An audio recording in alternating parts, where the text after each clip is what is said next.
আচ্ছা, মূলত এই পুশিন যেই এলাকাগুলো দিয়ে হচ্ছে এটা সিলেটের বিয়ানীবাজার, শ্রীমঙ্গল, হবিগঞ্জ ওই এলাকায়, আর এদিকে কুড়িগ্রাম জেলার রৌমারী যেদিকে চর এলাকা, প্রত্যন্ত এলাকা, সেদিক দিয়ে মূলত হচ্ছে। আর পার্বত্য চট্টগ্রামের যেদিকে জনগোষ্ঠী নাই সেদিকে কিছুটা হচ্ছে।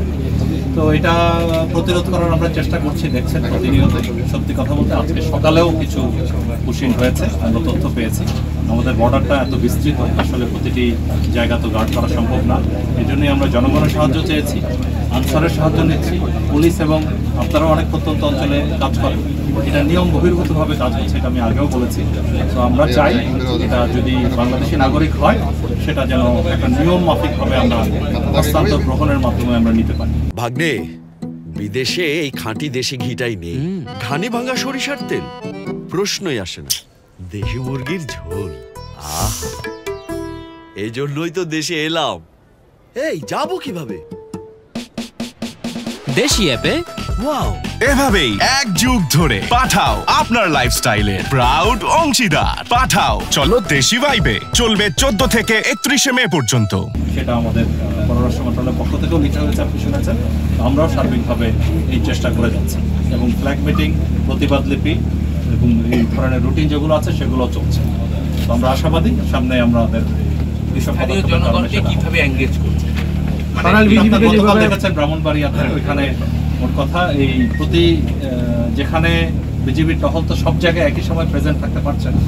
তো এই জন্য স্থানীয় জনগণও যদি খেয়াল রাখে তাদের সীমান্তের কাছাকাছি, যে ওইদিকে কারো পুশিং করার জন্য প্রথমে তো তারা এসে ওইদিকে একটা জায়গায় রাখে, তারপরে হয়তো পুশিং করে। তো এই সেটা যদি স্থানীয় জনগণ খেয়াল করে, তা আমাদের পেট্রোলকে খবর দিলে ওইদিকে কুইকলি যেতে পারে। তো এভাবেই আমরা স্থানীয় জনগণকে। আপনি আজকে বলেছেন যে আজকেও পুশিং হয়েছে এবং কোন এলাকাতে হয়েছে, কতজন হয়েছে?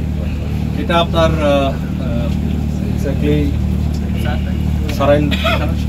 সরাইলের আমাদের ওইদিকে ব্রাহ্মণবাড়িয়ার ওইদিক দিয়ে কিছু হয়েছে। এক্স্যাক্টলি তথ্য আমরা নিচ্ছি, এখনো সঠিক তথ্যভাবে পাই নাই। নিয়ে তাদেরকে জড়ো করে আমরা আরো বিস্তারিত পুশিং এটা ঠেকানোর জন্য বিজিবির নিরাপত্তাটা কি মানে জোরদার করেছি, টহল বাড়িয়েছি, জনবল বাড়িয়েছি। সবাইকে বলছি যেসব জায়গায় যত তথ্য আপনারা পান আমাদেরকে সহায়তা করুন, সেক্ষেত্রে সেটা সম্ভব। আর যাদেরকে পুশিং করা হচ্ছে, যাদেরকে পুশিং করা হচ্ছে তারা আসলে কারা? তারা আপনার মূলত বাংলাদেশি, যারা গত কয়েক বছর থেকে ইতিপূর্বে ইভেন 20-30 বছর আগেও ভারতে বিভিন্নভাবে গমন করেছিল। তবে আমি আবারও পুনরাবৃত্তি করতে চাই, যারাই গমন করে এটা হস্তান্তর গ্রহণের একটা প্রক্রিয়া আছে সুনির্দিষ্ট, সেটা ফলো করা হলে দুই দেশের জন্যই ভালো হবে। আর এদের মধ্যে আবার যারা অনেক আগে 20-30 বছর আগে গেছে, তাদের সন্তানাদি তারা ভারতেই জন্মগ্রহণ করেছে। তো তাদের নাগরিকত্বের বিষয়েও একটা বিভিন্ন বিষয় জটিলতা সৃষ্টি হওয়ার একটা সম্ভাবনা আছে। মনে করেই কি এরা পুশিং করছে বা কি কারণে আমরা জানছি না, এটা ডিপ্লোম্যাটিক চ্যানেলে এনগেজমেন্ট হলে আরো ভালোভাবে বোঝা যাবে।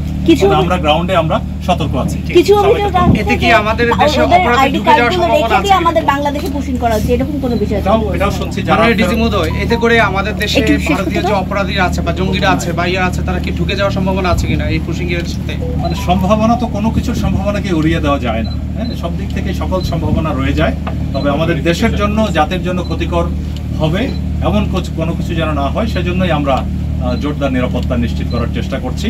আর আইডি কার্ডের কথা যেটা বললেন, এরকম যারা আসছে তাদের মধ্যে অনেকের মৌখিক ভাষ্য, তাদের আইডি কার্ড, ডকুমেন্ট, আধার কার্ড ছিল যেটা রেখে দেওয়া হয়েছে, এর প্রমাণ তো আমরা করতে পারছি না, তাদের ভাষ্য